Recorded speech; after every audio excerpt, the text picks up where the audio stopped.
नमस्कार सभी को। मेरे चैनल में आप सभी का हार्दिक स्वागत है। आज मैं पुनः उपस्थित हूँ मुंशी प्रेमचंद द्वारा लिखित उपन्यास गबन का अगला भाग लेकर। देवी दीन ने करुणा भरी आंखों से उसे देखकर कहा, नहीं बहू, अभी मैं नहीं जाने दूंगा। तुम्हारे बिना अब हमारा यहाँ पल भर भी जी न लगेगा। बुढ़िया तो रो रो कर प्राण ही दे देगी। अभी यहाँ रहो, देखो क्या फैसला होता है। भैया को मैं इतना कच्चे दिल का आदमी नहीं समझता था। तुम लोगों की बिरादरी में सभी सरकारी नौकरी पर जान देते हैं। मुझे तो कोई 100 रुपया भी तलब दे तो नौकरी न करूं। अपने रोजगार की बात ही दूसरी है। इसमें आदमी कभी थकता ही नहीं। नौकरी में जहाँ 5 से 6 घंटे हुए कि देह टूटने लगी, जमाइयाँ आने लगी। रास्ते में और कोई बातचीत न हुई। जालपा का मन अपनी हार मारने के लिए किसी तरह राजी नहीं था। वह परास्त होकर भी दर्शक की भांति ये अभिनय देखने से संतुष्ट न हो सकती थी। वह उस अभिनय में सम्मिलित होने और अपने पार्ट खेलने के लिए विवश हो रही थी। क्या एक बार फिर रमा से मुलाकात न होगी? उसके हृदय में उन जलते हुए शब्दों का एक सागर उमड़ रहा था। जो वह उससे कहना चाहती थी, उसे रमा पर जरा भी दया न आती थी। उससे रत्ती भर सहानुभूति न होती थी। मैं उससे कहना चाहती थी, तुम्हारा धन और वैभव तुम्हें मुबारक हो। जालपा उसे पैरों से ठुकराती है। तुम्हारे खून से रंगे हुए हाथों के स्पर्श से मेरी देह में छाले पड़ जाएंगे। जिसने धन और पद के लिए अपनी आत्मा बेच दी, मैं उसे मनुष्य नहीं समझती। तुम मनुष्य नहीं, तुम पशु भी नहीं, तुम कायर हो। कायर। जालपा का मुखमंडल तेजमय हो गया। गर्व से उसकी गर्दन तन गई। ये शायद समझते होंगे कि जालपा जिस वक्त मुझे झब्बेदार पगड़ी बांधे घोड़े पर सवार देखेगी, फूली न समाएगी। जालपा इतनी नीच नहीं है कि तुम घोड़े पर नहीं, आसमान में उड़ो। मेरी आंखों में हत्यारे हो, पूरे हत्यारे। जिसने अपनी जान बचाने के लिए इतने आदमियों की गर्दन पर छुरी चलवाई, मैंने चलते चलते समझाया था, उसका कोई असर नहीं हुआ। ओह तुम इतने धनलोलुप हो, इतने लोभी, कोई हरज नहीं। जालपा अपने पालन और रक्षा के लिए तुम्हारी मोहताज नहीं। इतनी संतप्त भावनाओं में डूबी हुई जालपा घर पहुंची। 1 महीना गुजर गया। जालपा कई दिन तक बहुत विकल रही। कई बार उन्माद सा हुआ और सारी व्यथा किसी पत्र में छपवा दूं, सारी कलई खोल दूं, सारे हवाई किले को गिरा दूं, ये सभी उद्योग शांत हो जाएं। आत्मा की गहराइयों में छिपी हुई कोई शक्ति उसकी जबान बंद कर देती थी। रमा को अपने हृदय से निकाल दिया था। उसके प्रति उसे क्रोध न था, द्वेष न था, दया भी न थी, केवल उदासीनता थी। उसके मर जाने की सूचना पाकर भी शायद वह न रोती। हाँ, इसे ईश्वरीय विधान की एक लीला, माया का एक निर्मम हास्य, एक क्रूर कीड़ा समझकर थोड़ी देर के लिए वह दुखी हो जाती। प्रणय का वह बंधन जो उसके गले में 2-2.5 साल पहले पड़ा था, टूट चुका था, पर उसका निशान बाकी था। रमा को इस बीच में उसने कई बार मोटर पर अपने घर के सामने से जाते देखा। उसकी आंखें किसी को खोजती हुई मालूम होती थी। उन आंखों में कुछ लज्जा थी, कुछ क्षमा याचना, पर जालपा ने कभी उसकी तरफ आंखें न उठाईं। मैं शायद इस वक्त आकर उसके पैरों पड़ता तो भी वह उसकी ओर न ताकती। रमा की इस घृणित कायरता और महान स्वार्थपरता ने जालपा के हृदय को मानो चीर डाला। फिर भी उस प्रणय बंधन का निशान अभी बना हुआ था।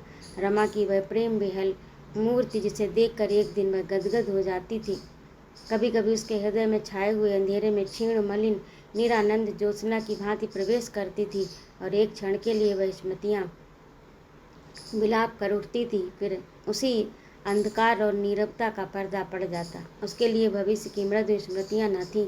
कोमल कठोर नीरस वर्तमान विकराल रूप से दूर खड़ा घूर रहा था।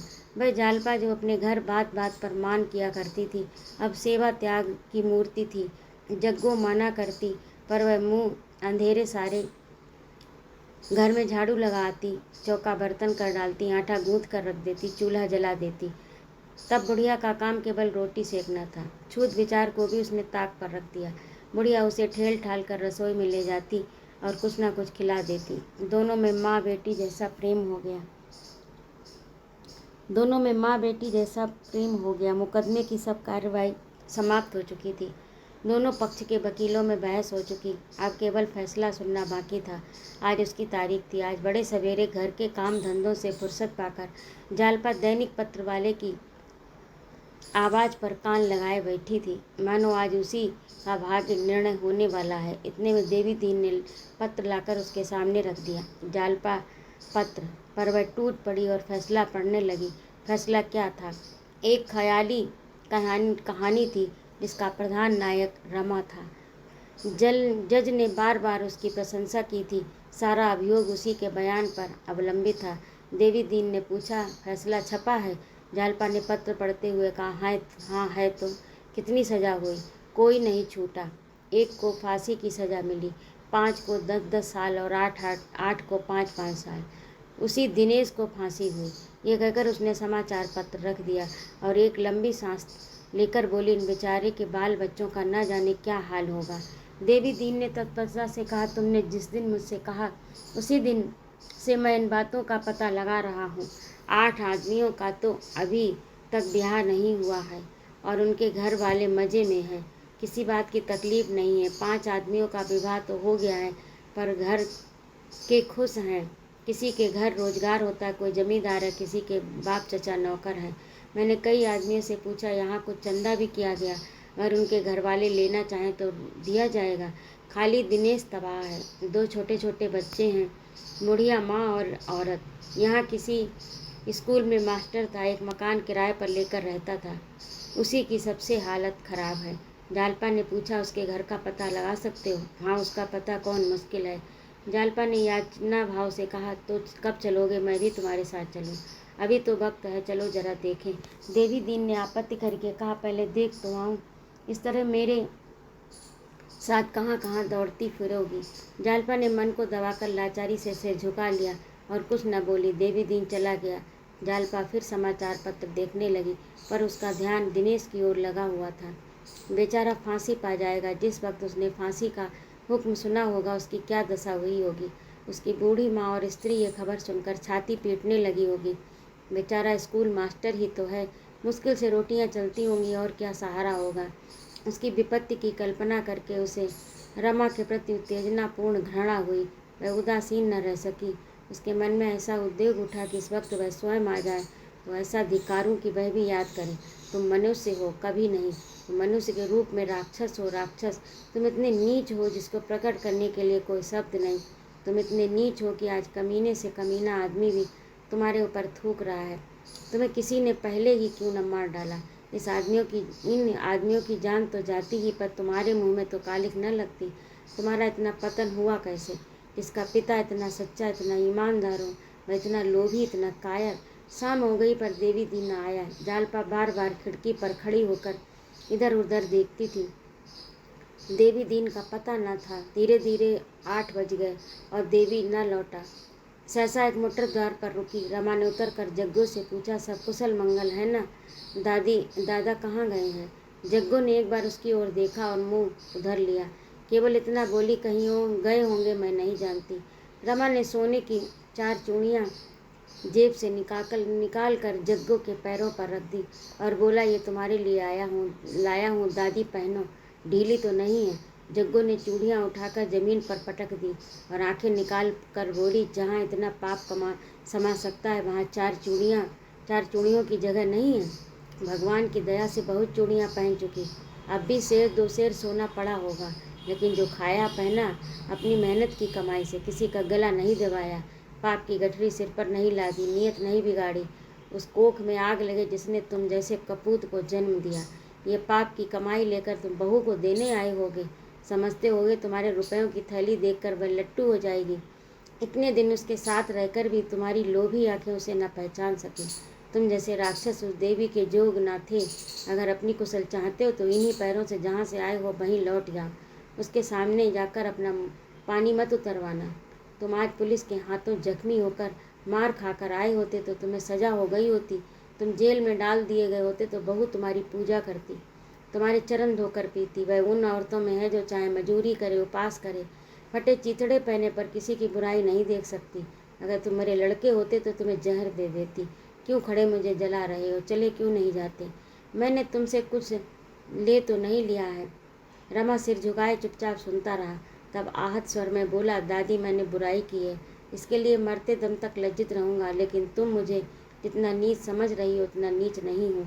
अगर तुम्हें मालूम होता कि पुलिस ने मेरे साथ कैसी कैसी सख्तियाँ की, मुझे कैसी कैसी धमकियाँ दी, तो तुम मुझे राक्षस न कहती।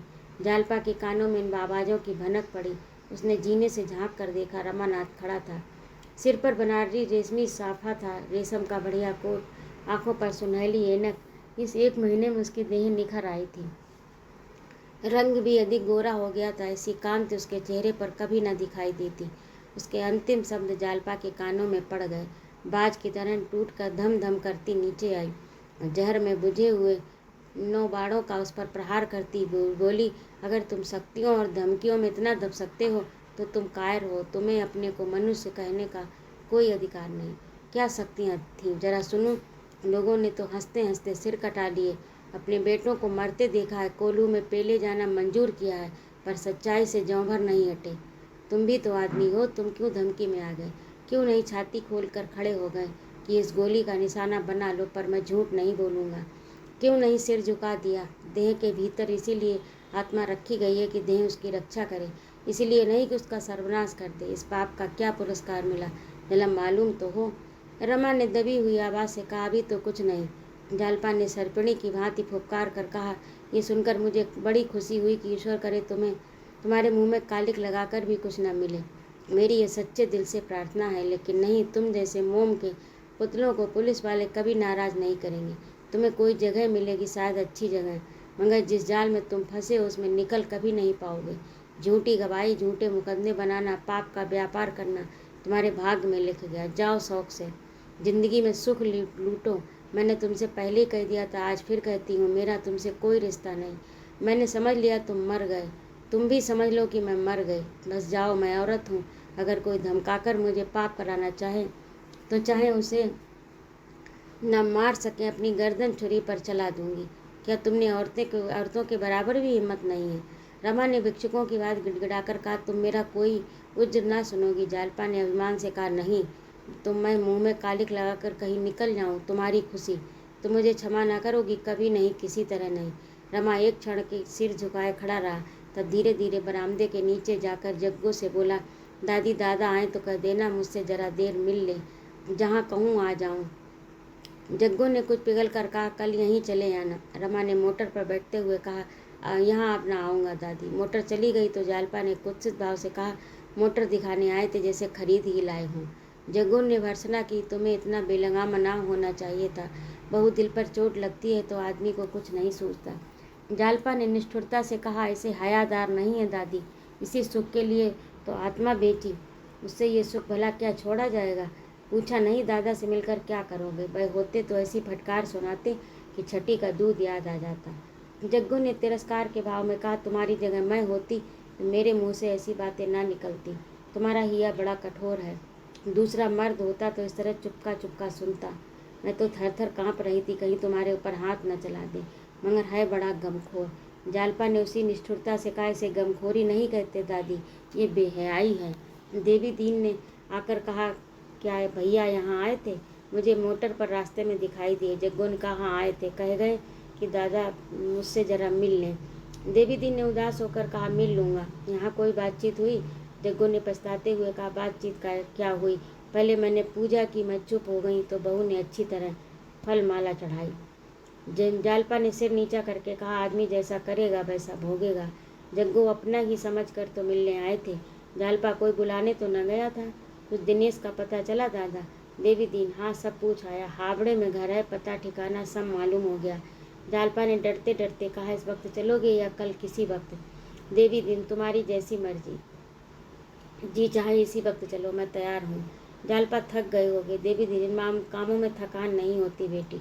8 बज गए थे। सड़क पर मोटरों का तांतरा बंद गया था। सड़क की दोनों पटरियों पर हजारों स्त्री पुरुष बने ठने हंसते बोलते चले जाते थे। जालपा ने सोचा, दुनिया कैसी अपने राग रंग में मस्त है। जिसे उसके लिए मरना हो मरे, वह अपनी टेप न छोड़ेगी। हर एक अपना छोटा सा मिट्टी का घरौंदा बनाए बैठा है। देश बह जाए उसे परवाह नहीं, उसका घरौंदा बचा रहे, उसके स्वार्थ में बाधा न पड़े। उसका भोला भाला हृदय बाजार को बंद देखकर खुश हुआ। सभी आदमी शौक से सिर झुकाए त्योरियां बदले नजर आते थे। सभी के चेहरे भीतर की जलन से लाल होते। वह न जानती थी कि वह इस जनसागर में ऐसी छोटी छोटी कंकड़ियों के गिरने से एक हिलकोरा भी नहीं उठता, आवाज़ तक नहीं आती। रमा मोटर पर चला तो उसे कुछ न सोचता था। वो समझ में नहीं आता वह कहाँ जा रहा। जाते हुए रास्ते उसके लिए अनजाने हो गए। उसे जालपा पर क्रोध न था, जरा भी नहीं। जग्गू पर भी क्रोध नहीं था। क्रोध था अपनी दुर्बलता पर, अपनी स्वार्थ लोलुपता पर, अपनी कायरता पर। पुलिस के वातावरण में उसका औचित्य ज्ञान भ्रष्ट हो गया। वह कितना बड़ा अन्याय करने जा रहा है, उसे केवल उस दिन ख्याल आया था जब जालपा ने समझाया कि ये शंका मन में उठी ही नहीं। अफसरों ने बड़ी बड़ी आशाएं बंधाकर उसे बहला रखा। वह कहते कहते, अजी बीवी की कुछ फिक्र न करो। जिस वक्त तुम एक चढ़ाऊ हार लेकर पहुंचोगे तो रुपयों की थैली नज़र कर दोगे, बेगम साहिबा का सारा गुस्सा भाग जाएगा। अपने सूबे में किसी अच्छी सी जगह पर पहुंच जाओगे, आराम से ज़िंदगी कटेगी। कैसा गुस्सा! इसकी कितनी ही आंखों देखी मिसालें दे गई। रमा चक्कर में फंस गया। फिर उसे जालपा से मिलने का अवसर ही न मिला। पुलिस का रंग जमता गया। आज वह जड़ाऊ हाथ जेब में रखे जालपा को अपनी विजय की खुशखबरी देने गया था। वह जानता था जालपा पहले कुछ नाक भौं सिकोड़ेगी, पर यह भी जानता था ये हार देखकर वह जरूर खुश हो जाएगी। कल ही संयुक्त प्रांत के होम सेक्रेटरी के नाम कमिश्नर पुलिस का पत्र उसे मिल गया। 2-4 दिन यहाँ खूब सैर करके घर की राह लेगा। देवी दीन और जग्गू को भी अपने साथ ले जाना चाहता था। उनका एहसान वह कैसे भूल सकता था। यही मंसूबे बांध कर जालपा के पास गया, जैसे कोई भक्त फल नैवेद्य लेकर देवता की उपासना करने जाए। उस पर देवता ने वरदान देने के बजाय उसके थाल को ठुकरा दिया। उसके नैवेद्य उसकी ओर ताकने का साहस न कर सकता था। उसने सोचा, इसी वक्त जज के पास चलूं, सारी कथा कह सुनाऊं। पुलिस मेरी दुश्मन हो जाए, मुझे जेल में सड़ा डाले, कोई परवाह नहीं, सारी कलई खोल दूंगा। क्या जज अपना फैसला नहीं बदल सकता? अभी तो सभी मुलजिम हवालात में हैं। पुलिस वाले खूब दांत पीसेंगे, नाचेंगे, शायद मुझे कच्चा ही खा जाएं। इसी दुर्बलता ने तो मेरे मुंह में कालिख लगा दी। जालपा की क्रोधोन्मता मूर्ति उसकी आंखों के सामने जालपा की वह क्रोधोन्मता मूर्ति उसके आंखों के सामने फिर गई। वो कितने गुस्से में थी। मैं जानता था वह इतना बिगड़ेगी तो चाहे दुनिया इधर से उधर हो जाती, अपना बयान बदल लेता। बड़ा चकमा दिया इन पुलिस वालों ने। अगर कहीं जज ने कुछ नहीं सुना, मुलजिमों को बरी कर दिया तो जालपा मेरा मुंह न देखेगी। मैं उसके पास कौन मुंह लेकर जाऊंगा? फिर जिंदा रहकर ही क्या करूंगा, किसके लिए? उसने मोटर रोकी, इधर उधर देखने लगा। कुछ समय में न आया, कहाँ गया। सहसा एक चौकीदार नजर आया। उसने उससे जज साहब के बंगले का पता पूछा। चौकीदार हंसकर बोला, हुजूर तो बहुत दूर निकल आए, यहाँ से तो 6-7 मील से कम न होगा। वह उधर चौरंगी की ओर रहते हैं। रमा चौरंगी का रास्ता पूछकर फिर चला। 9 बज गए थे। उसने सोचा जज साहब से मुलाकात न हुई तो सारा खेल बिगड़ जाएगा। बिना मिले हटूंगा नहीं। अगर उन्होंने सुन लिया तो ठीक है, नहीं कल हाई कोर्ट के जजों से कहूँगा, कोई तो सुनेगा। सारा वृतांत समाचार पत्रों में छपवा दूंगा, तब तो सबकी आंख खुलेगी। मोटर 30 मील की चाल से चल रही थी। 10 मिनट में ही चौरंगी जा पहुंची। यहाँ अभी तक वही चहल पहल थी, मगर रमा उसी सन्नाटे में मोटर लिए जाता था। सहसा एक पुलिसमैन ने लाल बत्ती दिखाई। वह रुक गया। बाहर सिर निकाल कर देखा तो वही दरोगा जी। दरोगा ने पूछा, क्या अभी बंगले पर नहीं गए? इतनी तेज मोटर न चलाया कीजिए, कोई वारदात हो जाएगी। कहिए बेगम साहिबा से मुलाकात हुई? मैंने तो समझा था वह भी आपके साथ होंगी, खुश तो खूब होंगी। रमा को ऐसा क्रोध आया कि मूछें उखाड़ लूं, पर बात बनाकर बोला, जी हाँ, बहुत खुश हुई। मैंने कहा था ना, औरतों की नाराज़गी की यही दवा है। आप कांपे जाते थे। मेरी हिमाकत थी। चलिए मैं भी आपके साथ चलता हूँ। एक बाजी ताश छोड़े, जरा सरूर जमे। डिप्टी साहब और इंस्पेक्टर साहब आएंगे, जोहरा को बुलवा लेंगे, 2 घड़ी की बहार होगी। अब आप मिसेज रमानाथ को बंगले पर ही क्यों नहीं बुला लेते? वहाँ उस खटिक के घर पड़ी हुई है। रमा ने कहा, अभी तो मुझे एक ज़रूरत से दूसरी तरफ जाना है। आप मोटर ले जाएं, मैं पाँव चला जाएगा। मैं पाँव चला जाऊंगा। दरोगा ने मोटर के अंदर जाकर कहा, नहीं साहब, मुझे कोई जल्दी नहीं, आप जहाँ चलना चाहें चलिए, मैं जरा भी मुखिल ना हूँगा। रमा ने कुछ चिढ़कर कहा, लेकिन मैं अभी बंगले पर नहीं जा रहा।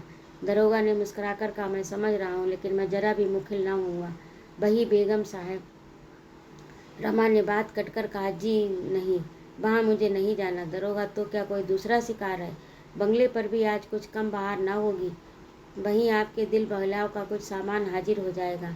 रमा ने एक बारगी आंखें लाल करके कहा, क्या आप मुझे सौदा समझते? मैं इतना जलील नहीं हूँ। दरोगा ने कुछ लज्जित होकर कहा, शायद साहब, अच्छा साहब, गुनाह हुआ, माफ़ कीजिए। अब मुझे ऐसी गुस्ताखी अब कभी मुझसे ऐसी गुस्ताखी ना होगी। लेकिन अभी आप अपने कब खतरे लेकिन अभी आप अपने को खतरे से बाहर ना समझें। मैं आपको किसी ऐसी जगह पर नहीं जाने दूंगा जहाँ मुझे पूरा इत्मीनान ना होगा। आपको खबर नहीं आपके कितने दुश्मन हैं। मैं आप ही के फ़ायदे के ख्याल से कह रहा हूँ। रमा ने ओठ चबाकर कहा, बेहतर हो कि आप मेरे फ़ायदे का इतना ख्याल न करें। आप लोगों ने मुझे मटिया मेट कर दिया और अब भी मेरा गला नहीं छोड़ते। मुझे अब अपने हाल पर मरने दीजिए। मैं इस गुलामी से तंग आ गया। मैं माँ के पीछे पीछे चलने वाला बच्चा नहीं बनना चाहता। आप अपनी मोटर चाहते हैं, शौक से ले जाइए। मोटर की सवारी और बंगले में रहने के लिए 15 आदमियों को कुर्बान करना पड़ा है। कोई जगह पा जाऊं तो शायद 1500 आदमियों को कुर्बान करना पड़े। मेरी छाती इतनी मजबूत नहीं है। आप अपनी मोटर ले जाइए। ये कहता हुआ वह मोटर से उतर पड़ा और जल्दी से आगे बढ़ गया। दरोगा ने कई बार पुकारा, जरा सुनिए, बात सुनिए, लेकिन उसने